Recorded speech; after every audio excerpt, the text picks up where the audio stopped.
Nuestro grupo, Unión, Progreso y Democracia, comparte con el grupo proponente la necesidad de una amplia y pronta reforma fiscal en nuestro país, porque el sistema fiscal que hoy tenemos no ha sido alterado en sus rasgos básicos desde hace aproximadamente 3 décadas. Esta reforma fiscal está completamente pendiente tras las primeras actuaciones durante estos 2 años del Gobierno del Partido Popular, porque el Gobierno lo que ha hecho es, acuciado por urgencias recaudatorias, subir los tipos de un sistema ya existente, normalmente en aquellos componentes más regresivos, como el IVA o las rentas del trabajo, pero le ha faltado un modelo final al que tender, un componente esencial de cualquier reforma fiscal. Esto no es sorprendente, por otro lado, porque recordemos que se presentó a las elecciones con la propuesta de bajar los impuestos y todavía no tiene un modelo final alternativo como consecuencia de ese programa electoral incumplido. Por tanto, sí a la reforma fiscal y reforma fiscal que sigue pendiente. Cuestión muy distinta es que esa reforma fiscal tenga que realizarse según las líneas que nos plantea la izquierda plural en su proposición de ley. Antes de entrar en detalles, por resumir brevemente nuestra discrepancia, hay una discrepancia en el diagnóstico. Antes de proponer medidas para curar al enfermo, tendremos que estar de acuerdo en cuál es su enfermedad.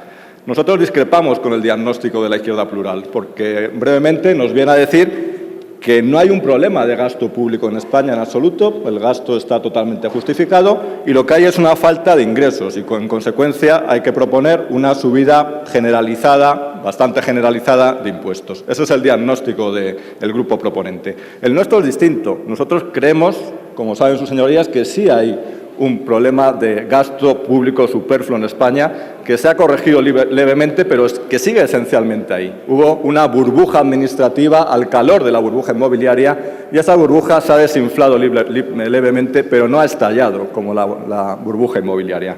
Por tanto, es necesario el recorte selectivo del gasto. En nuestra opinión, sigue pendiente. Y también estamos en contra de una subida generalizada de impuestos. Creemos que hay grupos en España que incluso pagan más de lo que les corresponde. Tenemos un IRPF con tipos nórdicos. En algunas comunidades, sumando la parte estatal y autonómica, se pagan tipos del 52% en el IRPF. La subida del IVA triplicó el IVA en algunos productos esenciales. Creemos que hay margen para reducir esos impuestos. Eso sí, para que eso sea posible hay que recortar el gasto superfluo, hay que luchar contra el fraude. Efectivamente, se dejan de recaudar hasta 6 puntos del PIB cada año y hay que hacer una reforma fiscal que traslade la carga desde los que pagan demasiado hacia los que pagan demasiado poco, las rentas del capital y la riqueza. Por tanto, diagnóstico bastante diferente, como ven. Hay un problema de gasto y no solo de ingresos, y no es la solución una subida generalizada de impuestos. Dicho esto, como no puede ser de otra manera, hay algunos puntos en los que coincidimos con la izquierda plural. No todos son discrepancias, hay puntos de intersección. Como he comentado antes, hay un problema de lucha contra el fraude que ellos señalan y nosotros compartimos. Hacen falta más medios materiales, hacen falta más recursos humanos para luchar contra el fraude. Compartimos también su crítica de la amnistía fiscal, lo más contrario a la lucha contra el fraude. Hay una necesidad que ellos plantean también, y compartimos, de ampliar las bases imponibles, de estudiar las deducciones, los gastos fiscales que hay en nuestro país, que no todos están justificados. Hay una necesidad también de reformar el sistema de estimación objetiva en nuestro país. Esta es una propuesta muy importante que merecería un debate en profundidad en la Cámara. El sistema de estimación objetiva se puso en marcha cuando no había los medios informáticos que hay hoy en día y habría que reformarlo, como mínimo reduciendo las magnitudes que permiten acceder a él. Y compartimos también su crítica al régimen fiscal de las SICAVs. Incluso iríamos más allá. Ellos plantean que haya un tope en el porcentaje de participación para que no sean patrimonios familiares, que compartimos, pero en nuestra opinión también hace falta que tributen en un régimen de transparencia para que no puedan diferir la tributación, sino que se les imputen los beneficios anualmente. Por tanto, hay algunos puntos efectivamente que compartimos, pero son muchas más las discrepancias que tenemos con las propuestas que aquí se nos traen. Por resumir las principales, la izquierda plural ignora la dimensión territorial de nuestro sistema fiscal, pese a que vivimos en un país tan descentralizado. Incluso propone fragmentar territorialmente la agencia tributaria, algo a lo que nos oponemos radicalmente. La agencia tributaria es una institución muy eficiente, poco costosa, y fragmentarla solo aumentaría el gasto público y solo facilitaría el fraude fiscal. La izquierda plural critica la falta de imposición sobre la riqueza, pero olvida que dos de los principales impuestos que gravan la riqueza, que son el impuesto del patrimonio y el impuesto de sucesiones, están en manos autonómicas. Habrá que tener esa realidad en cuenta. En opinión de mi grupo, mientras sea así, sería necesario armonizar esos impuestos, como mínimo que haya unos requisitos mínimos de tributación que tengan que cumplir todas las comunidades. El tema territorial se soslaya, como si no viviésemos en un país descentralizado. La segunda discrepancia, como decía, tiene que ver con que no estamos de acuerdo con una subida generalizada de impuestos. No estamos de acuerdo con mantener indefinidamente la subida temporal, el gravamen temporal en el IRPF, ni tampoco con subir el tipo del impuesto de sociedades, porque el problema no es que los tipos nominales sean bajos, los tipos nominales son relativamente altos en el contexto europeo. El problema es que el tipo efectivo es bajo, porque hay excesivas deducciones que hay que corregir. Tampoco compartimos el impuesto sobre la riqueza que nos plantean, que es básicamente un impuesto sobre el patrimonio endurecido.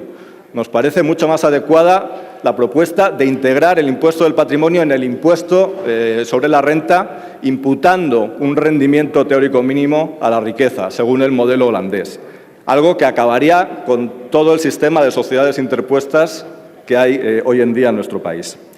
Y en el ámbito financiero también tenemos importantes discrepancias. Nosotros favorecemos el impuesto sobre las transacciones financieras, pero siempre hemos dicho que para que sea viable tiene que establecerse a nivel internacional, como mínimo a nivel europeo. No tiene sentido intentar establecerlo, como aquí se plantea, en un solo país. Y nos hemos opuesto en el pasado y nos seguimos oponiendo a lo que llaman ustedes el impuesto sobre la banca, que no es un impuesto sobre la banca, es un impuesto sobre los depositantes, un impuesto que se trasladaría a los depositantes.